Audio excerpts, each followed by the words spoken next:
Hello everyone, today we are going to see about 3-axis accelerometer in band. 3-axis accelerometer is a sensor that measures acceleration in 3 directions called X, Y and Z axis. This helps to detect body movement in 3-dimensional space. 3 common sensors are used: ADXL 345, LIS 3DH and MPU 6050.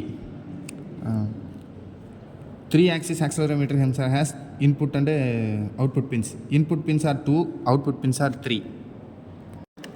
In body area network, the sensor can be placed on 3 different parts of the body, such as wrist for activity tracking, chest for posture monitoring, and waist for motion analysis, and finally the ankle. The ankle placement was for gait analysis.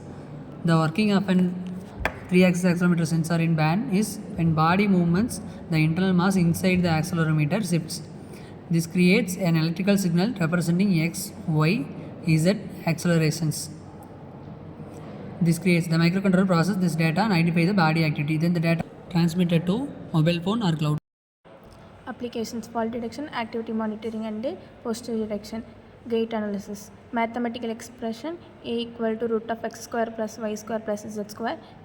Advantages: low power consumption, small size, cost effect. Challenges: signal noise, battery limitations, calibration issue. Thank you.